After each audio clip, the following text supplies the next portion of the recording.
حضور آخری سوال، اس وقت خانقاہ عارفیہ جو علمی، تعلیمی، اشاعتی، تبلیغی خدمات انجام دے رہی ہے، اس کو آپ کس نظر سے دیکھتے ہیں؟ اور ہم لوگوں کو جو خانقاہ سے جڑے ہوئے لوگ ہیں، جو ہم لوگ یہاں کے ورکر ہیں، خادم ہیں، ہم لوگوں کو آپ کیا پیغام اور کیا نصیحت دینا چاہیں گے؟ اس وقت خانقاہ عارفیہ ایک مثالی اور آدرش خانقاہ بن کے ابھری ہے۔ یہ کئی جہت سے کہا جا سکتا ہے۔ سب سے پہلی جہت یہ ہے کہ مثالی خانقاہ وہی ہوتی ہے جو ہر سلسلے کے لیے یکساں سلوک رکھے، جو ہر خانقاہ کو ویلکم کرے، ریگارڈ کرے، ان کی چیزوں کو سامنے لائے، ان کی کتابوں پر بحث کے مواقع دے، وہ خانقاہ مثالی ہے۔ ورنہ ہر شخص اپنی تعریف کر لیتا ہے، اپنے قصیدے پڑھوا لیتا ہے، اپنی منقبت سن لیتا ہے، یہ تو ہر آدمی کر لیتا ہے۔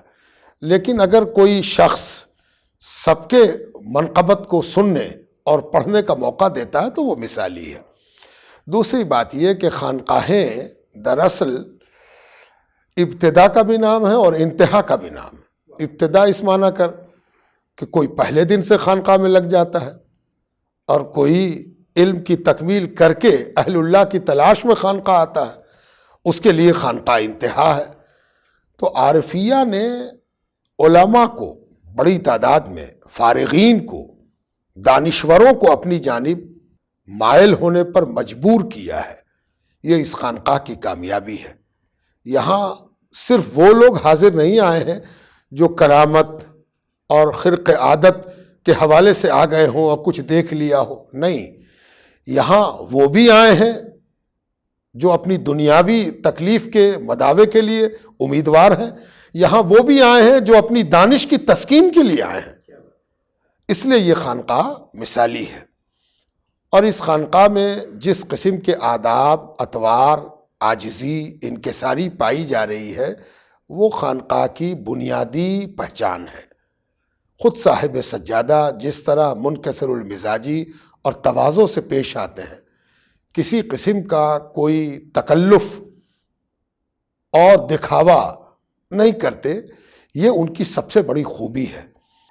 یہی وجہ ہے کہ خانقاہ عارفیہ آج ہندوستان کی مقتدر ترین خانقاہوں میں شمار کی جاتی ہے، اور لوگ اسے دیکھنے کی تمنا رکھتے ہیں، لوگ یہاں سے استفادہ کر رہے ہیں، فائدہ اٹھا رہے ہیں۔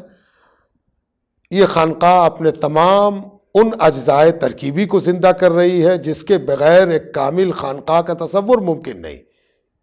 یہاں وقت پر نماز کی ادائیگی ہے، نماز میں ایک خاص قسم کی عارفانہ لذت ہے، مدرسہ ہے، پرائمری ایجوکیشن سے لے کر ہائر ایجوکیشن تک۔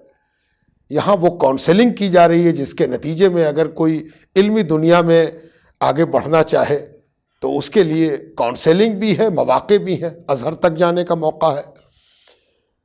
علم دین کے حصول کے لیے ایسے اساتذہ ہیں جو بڑے اخلاص اور ایمانداری کے ساتھ طلباء کی تربیت کرتے ہیں، ان کو تعلیم سے گزارتے ہیں۔ مریدین کی تربیت کے لیے 24 گھنٹے شیخ موجود ہیں، دروازہ سب کے لیے کھلا ہوا ہے۔ اور اس خانقاہ کی سب سے بڑی کامیابی یہ ہے کہ اس کے بڑے تعداد میں مخالفین بھی ہیں۔ یہ سب سے بڑی پہچان ہوتی ہے کسی خانقاہ کی اور کسی اچھے ادارے کی کہ اس کے مخالفین بھی ہوں۔ اگر مخالفین نہ ہوں تو سچائی فکشن ہو جاتی ہے، شریف زادہ ناول ہو جاتی ہے۔ تو اگر مخالفین ہیں اور مخالفین کے بڑھنے کا اندیشہ ہے تو اس کے مطلب یہ ہے کہ کام ہو رہا ہے، اور اس کام کو یقیناً اللہ کی تائید بھی حاصل ہے۔